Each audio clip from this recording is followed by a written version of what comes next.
Hey guys, what's going on? It's Ash here coming at you today in Raid Shadow Legends. Now guys, I post community tab polls here on my YouTube channel. You don't have to vote in them, but it helps me kind of fine tune and to cater my content towards the majority of your guys' needs, at least from time to time. That's exactly what we're doing. This video is a result from one of my community tab polls, which I asked you guys, which boss do you struggle with the most on Doom Tower? By far and away, it was the Scarab King. So today we're going to make our first video, maybe in a three-part series, tackling the Scarab King here on the channel. Today I want to cover my favorite champion tandem, a two-man team to beat Scarab King any level on normal. So that's exactly what we're going to do. Thank you again for you guys who do take the time to vote in, even to comment on those community tab polls. It's all for, you know, making better content. Anyway, the two-man team is not going to be a comprehensive champion guide on these champions, but I will quickly review their kits. If you're not interested, feel free to fast forward to the action. So Vergis is a champion that we need to do a full guide on. Today he's going to be in Destroy in Speed. He's a Spirit Affinity High Elf champion who received a huge, massive buff. He was a very underwhelming epic champion for a long time, and then about a year ago he received an amazing buff. He's one of the best self-sustaining champions and support champions inside the entire game now, certainly in the epic category. His only damage dealing ability is his Pierce on his A1, has a 50% chance of placing a 30% reflect damage on a random ally for 2 turns, and when booked at least. On his Aegis ability and Incredible ability, places a continuous heal, increased speed, and reflect damage buff on a target ally for 3 turns on a 3-turn cooldown. Look at all these buffs, man. And then he has an ally protect on all allies except this champion for 2 turns, increased defense buff on this champion for 2 turns. So ally protect, continuous heal, increased speed, reflect damage, increased defense, all in one ability on his passive, a 1 turn when you book it up and get the cooldown reduction. So every single turn, he'll place a shield on himself for 10% of his max HP for 2 turns whenever this champion loses 10% or more of their max HP from a single hit.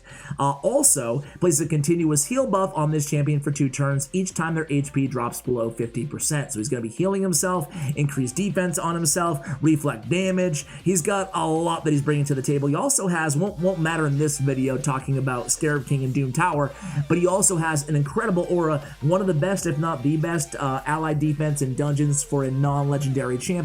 Norog has, what, 40% in dungeons, but obviously he's a legendary. 33%, really solid. In terms of masteries, we went with War Master for our tier 6. We also kind of hugged the, or we didn't hug the left-hand side, my bad.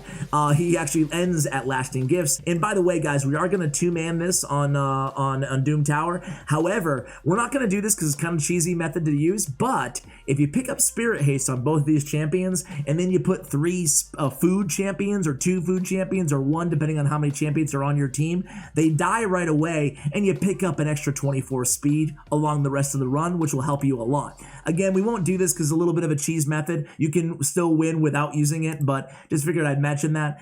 Evil Eye is a great mastery to have as well, and obviously starting out with the HP because his shield that he puts on himself is based on his own HP. However, we're not killing ourselves with HP on this champion. He works just fine with anything over 30k. I'm nearing 40 here. I'd rather prioritize defense, keep him alive, and keep him hitting a little bit harder on his A1.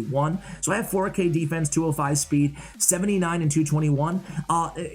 Important note here, speed and defense are important on this champion to keep him alive, obviously, especially as you scale to more difficult levels on Doom Tower. However, having his crit rate exactly at 100, having a ton of crit damage on this champion is not necessary for the method that we'll be using today. It's just going to take you a lot longer, and I don't want to be here for 10 minutes covering the Scarab King battle.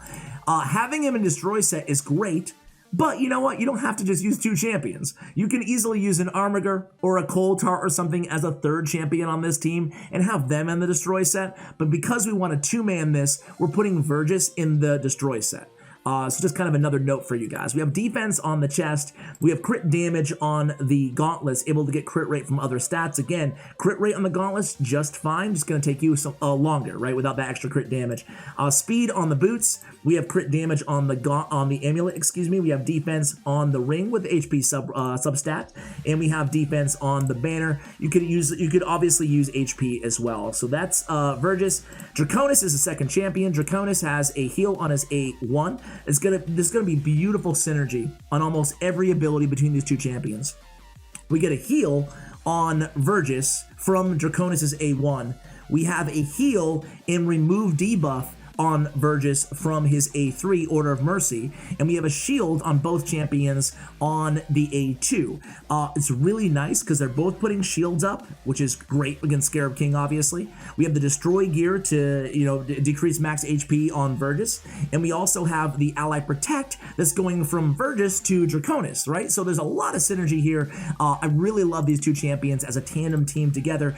On the support, we obviously have all the Lay of Hands, we have all the healing masteries here, and we end off with Lasting Gifts. We also put War Master on our Draconis, because keep in mind his heals are based on his where am I going? His heals are based on the damage inflicted. Important to note there. So we want to make sure he's close to 100% crit rate. We do have 83 and 89 on this champion. Again, we're just kind of prioritizing his HP. His damage is based off HP as well, so that's nice synergy there. We have speed on the boots.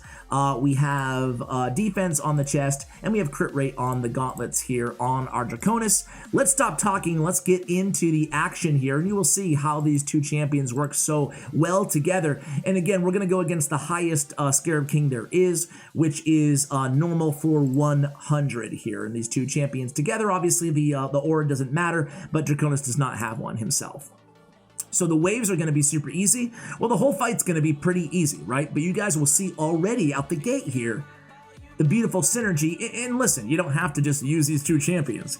You can use a whole team, especially if you don't have, the gear. If you're just starting out or whatever, or if you're going into hard Doom Tower, you're going to have to put champions around these two. You can't beat, floor 100 on hard with these two champions, but that's why you build around this tandem, and there's just an amazing synergy. They're there to help and support your entire team, not just this two. The reason we're running two here isn't to showboat, is to show that this is all you need.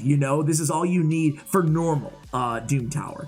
And on another community tab poll, I learned that the majority of you guys have not completed a normal Doom Tower. If I can speak, it'd be great. Don't start a YouTube channel if you can't speak. Or maybe you can. Maybe you can. That was very judgmental. Maybe you can do sign language. My bad on that. Anyway, before we get ourselves into trouble here, ladies and gentlemen, second wave. So things are looking, actually, that's the lowest that he got, but he does put that own shield on himself. He does put the continuous heal on himself. All we need is the A3 to strip off some of those debuffs, and Vergis will be just fine. The reason his HP is so low right now, Vergis, is because, because he got targeted a lot, and because he started by killing, wait, is that, did he kill, whose body is that? Is that War Chief? Because the War Chief has to reflect damage, so that's the only area that you might run into a little bit of trouble. But I've run this, I don't know, 6 times in preparation for this video, and we've never lost anybody. No one's died yet. But you see all the buffs up right now in Draconis? I mean, that's all the power of Vergis. And you can run, you don't have to have Draconis as a second champion on this team. You can have so many different champions. Anybody who has shield is fantastic. Anybody who's just a really good support champion is fantastic as well, or even a support champion in a shield set works. Draconis works really well. It works even better in a shield set. We're going to see plenty of counterattacks here from the Scarab King. It doesn't matter. We're still going to be able to keep everybody alive fairly easily, and you can see because of the destroy gear, if you bring your attention all the way to the purple bar up at the top, you will see that slowly but surely we will be decreasing his max HP and leading to more damage overall. So a lot of counterattacks coming in. We're not shielded up at all times, but we do shield up automatically thanks to the passive of Vergis. Even with all the Scarab King's just absolutely on a tear right now, but it doesn't matter. That's why having these two champions is so effective together. Now, if you don't have Draconis or if you don't have Vergis, we'll do, I said this is part 1 in like a 3-part series on Scarab King. So what I'm going to do is kind of go down the best champions and how they kind of all synergize together for the Scarab King. So maybe we'll do like a top 15 non-legendary, or should we include legendaries? I never know. Maybe we'll do a top 10 in every rarity for Scarab King. And let me know, guys, if there's another, I don't know, if there's another boss other than the Scarab King that you're struggling with for one particular reason or another, especially if you can, help me out in the comments by saying, why you're struggling, maybe like why you think you're dying, you're lacking turn meter support or whatnot. And then we can kind of target those champions to help you guys be more successful. I don't know, half the time it's a gearing issue when people struggle against bosses, and the other half the time it's just not using the right champion synergy, or, just bluntly, just not having the right champions. Because at the end of the day, if you just have, the starting champions, you're not going to be able to beat Doom Tower no matter what gear you have or no matter what you do. So you guys can see things are looking pretty darn good so far. I mean, I don't think we've gotten really close to wiping or anything like that. And again, this would have moved even faster. It's been like a 4-minute run, 4 minutes, 30 seconds maybe, when all said and done. But yeah, I feel like it's a consistent duo that you guys can really use in build to build an entire team around and really push the limits of your progression in Doom Tower, especially tackling the boss, which you guys told me is the most challenging to beat, where the majority of you guys are struggling right now in Doom Tower. And by the way, if you have a certain specific floor that you're struggling with, whether it be normal or hard, let me know the floor in the comments below. Guys, thank you so much for watching, and as always, take care, guys.